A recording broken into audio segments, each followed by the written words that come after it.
les autres. Merci de nous rejoindre pour cet troisième épisode. Ouais. Ça va Fred? Nickel, ça va, ça va. Enfin il fait bon. Oh oui, même plus que bon. Même plus que bon. On est content parce que les jours qui nous précèdent, là, qu'est-ce qu'il a fait froid avec ces courants du nord. Depuis pendant 2 semaines, je n'ai plus vu aucune bestiole butinée nulle part. Alors qu'est-ce qui se passe dans ce cas-là quand il fait 5-6 degrés après une période où il en a fait 20, les abeilles, elles ne... C'est comme moi, hein, j'ai coupé le chauffage 3 fois, je l'ai remis 3 fois et les abeilles, je suppose qu'elles sont un peu déboussolées. Tout à fait. Ce qui se passe, c'est qu'elles ne sortent plus. Elles vont devoir consommer toutes les réserves qu'elles avaient rentrées, ou en tout cas une partie. La reine a énormément pondu avant, donc il y a du couvain qui va devoir naître. Donc elles vont devoir chauffer et s'en occuper, comme elles vont devoir nourrir ce que la reine continue à pondre au niveau des œufs, des larves et toute l'évolution pour les ouvrières ou pour les mâles faux-bourdons. Donc ça consomme. Et effectivement là, sur le rucher de Bonodeur, j'ai des balances sous les ruches. Et sur la période de 15 jours, elles ont consommé plus ou moins 3 kilos de nectar pour pouvoir maintenir toute la colonie au chaud.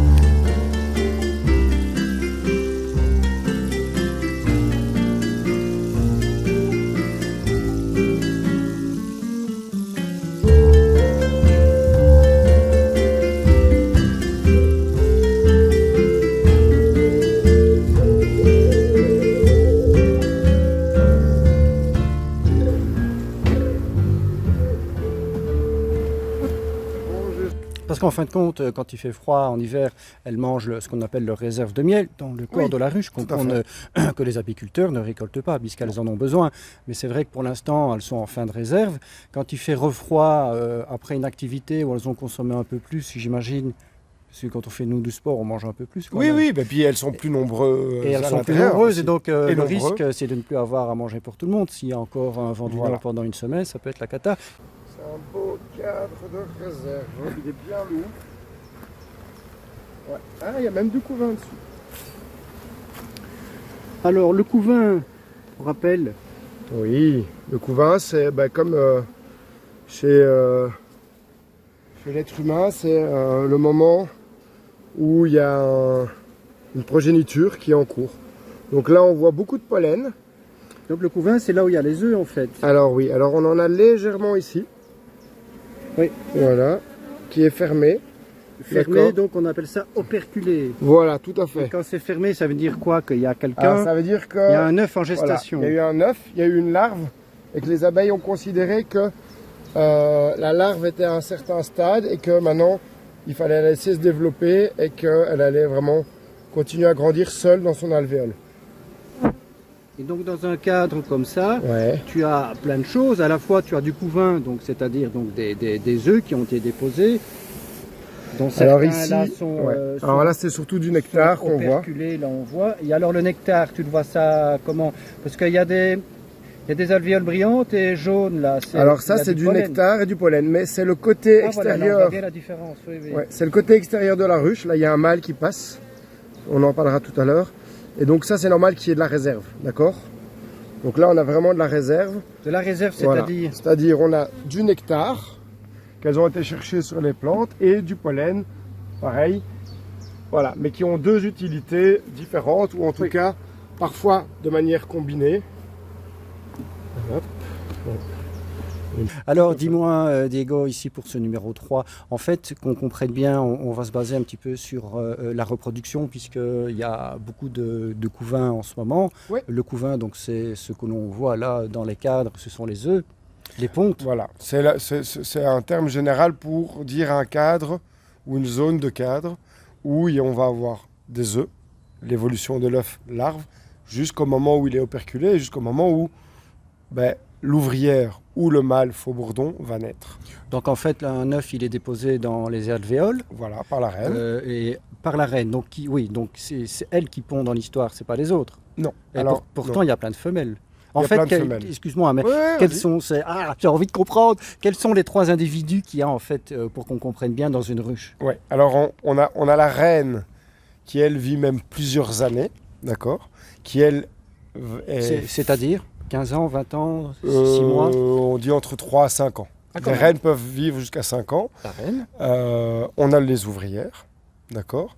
Et puis on a les mâles, qui est appelé dans la théorie le faux bourdon. Voilà, et les ouvrières, donc ce sont les femelles. Voilà. Et donc une femelle, normalement, ça pond aussi. Comment Voilà. ça se fait qu'il n'y a que la reine qui a ce privilège? Eh ben, comme la reine dirige et qu'elle régit tout ce qui se passe à l'intérieur de la colonie. Après, s'il y avait une absence de reine pendant plusieurs jours, tu le verrais par rapport déjà, à il y aurait une modification. Il n'y aurait plus d'œufs. Elle se comporterait un peu différemment. Oui, il n'y a que la reine qui pond. Hein. Il n'y a que la reine qui pond. Sauf si la reine n'est plus là. Oui. Alors à ce moment-là, la colonie devient bourdonneuse et les ouvrières ne sont plus bloquées par les phéromones de la reine et sont à nouveau capables, physiologiquement, de pondre. Eh ben, elle utilise des phéromones pour donner des instructions, mais aussi pour bloquer certaines capacités chez l'ouvrière. Ah ouais, carrément. Ce qui fait que l'ouvrière a les capacités physiologiques au niveau de son corps de pondre, mais elle ne sait plus le faire ou elle ne pense plus être capable de le faire tant qu'il y a une reine. Quand il n'y a plus de reine dans une colonie, elles deviennent orphelines et c'est là que certaines abeilles vont se souvenir, parce qu'il n'y a plus ce phéromone, et vont commencer à pondre. On appelle ça une colonie bourdonneuse, parce que comme l'œuf ne sera jamais fécondé par un spermatozoïde, eh ben, toutes les abeilles qui naîtront de cette ouvrière seront des mâles, donc des faux bourdons. Donc elles pondent, mais sans, en étant fécondées par... Sans être fécondées. Alors que la reine, elle est fécondée, et donc elle est capable de venir mettre un spermatozoïde avec l'œuf pour féconder. Parce qu'elle a été... Parce qu'elle a été fécondée lors de son vol nuptial après sa naissance. Elle a été, voilà. Le vol nuptial. Voilà. Donc elles font ça en l'air. D'où l'expression s'envoyer en l'air, à mon avis. Dès que la reine prend son envol, elle est aussitôt poursuivie par les faux bourdons qui ne peuvent résister à ses phéromones.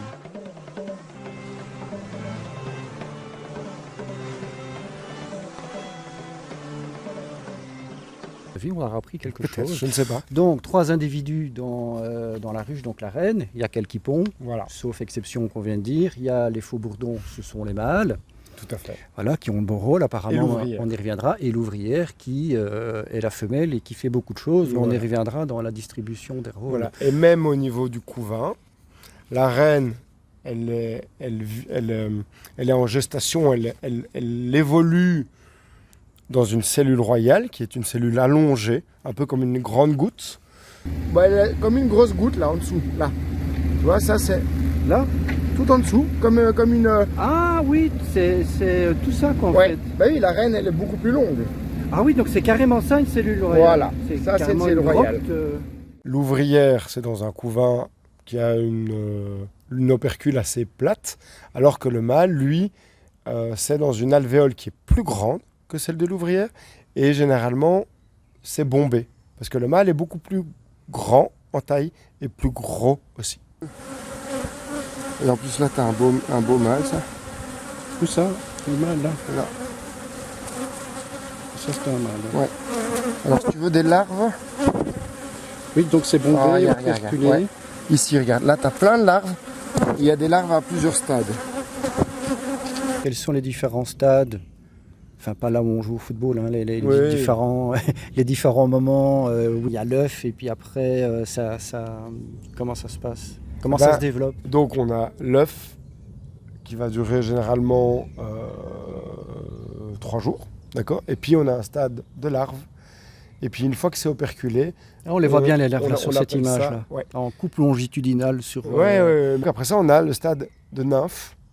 Et puis, effectivement, une fois que la nymphe est assez développée, si on devait ouvrir le couvain, eh ben, l'abeille serait déjà complètement développée avec la pilosité et tout ce qui la constitue. Et quand on voit le stade de nymphe, c'est carrément c'est quasiment ce qu'on a mangé l'autre jour, parce que c'était plus au stade larvaire, puisqu'on voyait quand même. On voyait légèrement les yeux, entre les deux. Proportionnellement, c'était pas encore complètement. C'était le début.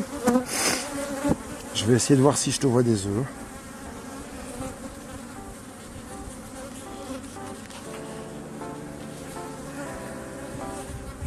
Mâle, comme sur l'autre, Là, les alvéoles ont été operculées. Je sais pas si tu filmes ou pas. Oui, tout à fait. Et elles sont plus claires. Tu vas voir, donc elles sont fermées. Donc tout ça, c'est du futur faux bourdon qui va naître. Et de l'autre côté, Donc les mâles. des mâles. Et de l'autre côté, on a la même chose. On voit qu'il est plus foncé. Ça veut dire que le cadre mâle, le temps de la gestation du mâle est plus avancé. Donc ils vont naître plus vite.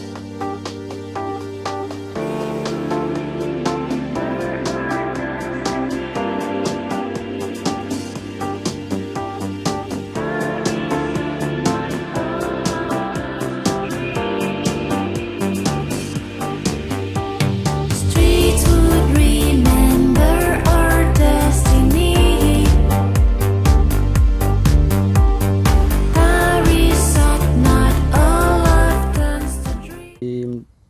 Et j'ai lu quelque part qu'ils ne mangeaient pas tous la même chose. Je sais que la reine n'est nourrie toute sa vie d'ailleurs, qu'à la gelée royale, si c'est faux. Ah, voilà.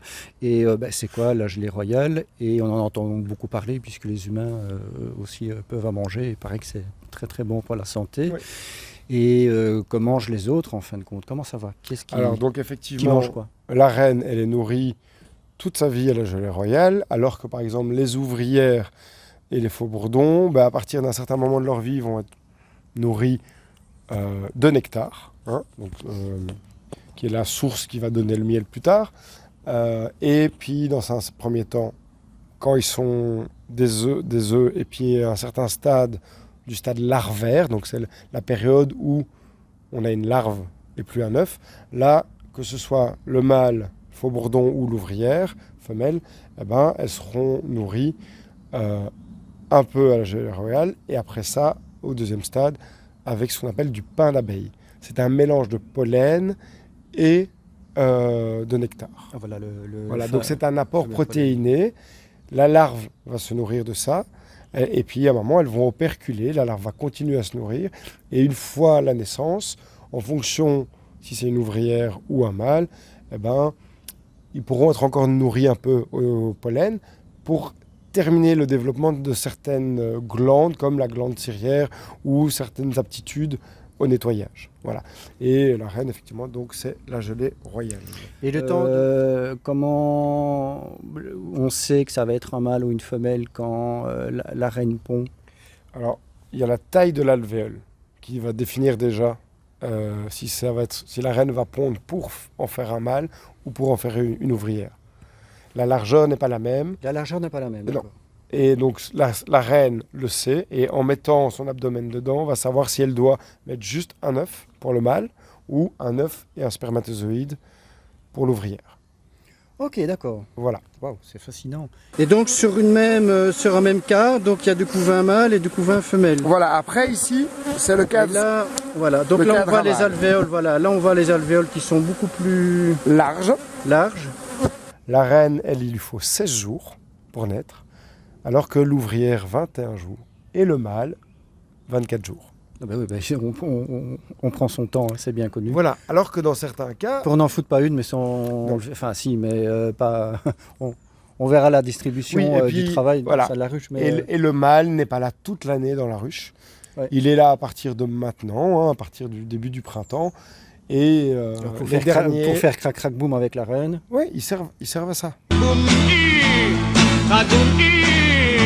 Ils ne servent pas à autre chose. Et fin de l'été, au mois d'août, on verra des mâles se faire mettre à la porte par les abeilles. Voilà. Et puis après, il n'y a plus que la reine et les ouvrières. Il n'y a plus de nécessité de faire des nouvelles fécondations de reines, parce que les reines qui sont là seront les reines qui passeront l'hiver. Et quand la gestation arrive à son terme, comment fait l'abeille pour naître? C'est hop là, elle saute ou... Elle a des petites mandibules. Regardez les images, on a eu de la chance. Et elle grignote l'opercule qui est au-dessus de ça. C'est mignon. Abeille. Oui, voilà. C'est mignon comme tout. This is an awesome feeling when you are so close. Bienvenue dans ce monde. The emptiness just flies away. You console all. If we could stop the time, right now. We feel the night is upon us. We fall in you.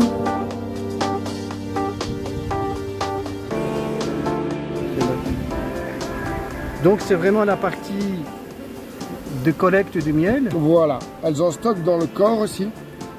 Mais si nous, on doit leur prendre du miel, Elles le stockent dans le corps qui est là. qui est en dessous, Mais ça, on n'y c'est touche un pas. étage. Non, là on n'y touche pas. On C'est de leur pourrait réserve de prendre miel. On pourrait prendre un cadre pour faire un essaim ou des choses comme ça. Oui. Mais pour mettre en pot, hein, au niveau récolte de miel, non. Et donc pour rappel, il y a entre le cadre de hausse ici et le comment on appelle ça, Entre le corps. le corps, il y a une grille à reine afin que la reine ne puisse pas y aller pondre, Voilà. parce que sinon on va retrouver des larves dans Ouais, des larves, ouais, tout à fait. le miel. Donc Des larves ou même. Alors elles peuvent malgré tout stocker du pollen, mais si elles commencent à avoir la place, ben, la reine va monter, elle va pouvoir pondre, Oui, oui. il y aura plus de pollen et on va se retrouver à avoir des naissances. Alors on pourrait trier, hein. Donc elles construisent même en dessous. Et là on voit, c'est complètement brillant, Oui. c'est du nectar de partout. donc, donc elle rentre déjà du nectar, Ouais. donc qui est un suc que l'on Qui est retrouve sécrété, voilà. sur les pétales des fleurs, d'une substance Ouais, dans les fleurs, c'est pas sur les pétales, hein, c'est au niveau oui, dans du les centre fleurs, de oui. la fleur. On pourra mettre un petit Oui. schéma. Et ben effectivement là, elle. Et donc ça veut dire qu'elle commence déjà à préparer à faire du miel. oui, Parce que le alors, nectar en lui-même qu'elle ramène là, c'est pas encore l'état de miel. Il y Non. a encore plusieurs Donc, étapes, mais ça on verra ça plus tard. voilà. Mais Là effectivement, j'ai pas encore vu de cadre operculé, mais on Oui. en parlera. Où là alors ça signifierait le stade de miel. Oui. D'accord. Là je vais enlever la hausse pour regarder comment ça se passe à l'intérieur et on rajoutera une deuxième hausse parce que là c'est rempli. ah oui, En donc tout tu cas, peux rajouter une deuxième hausse carrément. Même un cadre sur le côté est complètement rempli. On voit effectivement par rapport au cadre de la base de la ruche qu'on Du a regardé corps, tout ouais, à les l'heure, cadres que de le corps. bah, c'est beaucoup plus épuré puisque ici il n'y a pas de couvain. Voilà, tout à fait. Là, elles n'ont qu'à stocker le nectar dans les Là alvéoles. tu vérifies juste si elle travaille bien quoi en fait. Oui, mais honnêtement, c'est compliqué. Et on voit que, regarde, elles ont même construit en dessous. Tu vois, ça c'est en dessous de ma grille à rennes. Rappelle un peu. Ah oui, ça c'est la La grille grille à à reine. reine Et pourquoi pour- est-ce qu'elle construit déjà ça rappelle-moi un peu. Alors c'est parce qu'il y a de l'espace entre le corps et la hausse. Et elles se sentent obligées de combler l'espace. Ouais. Mais Et quand- c'est un besoin de construire aussi, ça les occupe et ça évite qu'elles partent et elles font la même chose entre les cadres. Là, on le fera tout à l'heure, je vérifie quand même que j'ai pas ma reine dessus parce que si je mets ma grille à reine sur le côté, mais tu vois, elles ont même mis du nectar ici. Elles pourraient même avoir pondu, ce qui n'est pas le cas, mais parfois on Ouais, retrouve. donc c'est un peu dans la marge quoi en fait ça. Donc faut... Et tu vas laisser ça ou tu vas détruire? Je secouerai mon cadre, ma grille à reine et je vais couper après, ouais. Donc là maintenant, comme j'ai enlevé ma hausse, bon, je pourrais les faire partir, mais je vais les laisser là. Je vais secouer. Oui. Voilà. Et là, elles redescendent. Ah. Et tu vois, regarde ici, on a du nectar. Oui, c'est Donc ce qui ça, brille, hein, c'est la substance qui voilà, brille. Oui. ça on pourrait très bien on va le garder et tout à l'heure tu vas le mettre en bouche. D'accord. Ah oui, bah écoute. Un bah- petit bonbon du jour. Oui, à mon avis, ça doit être un petit peu meilleur que Voilà. la On larve. va... Montre un peu ça. Hein. Ouais, c'est occupé à couler. Hein. Donc là, il y a un peu de nectar.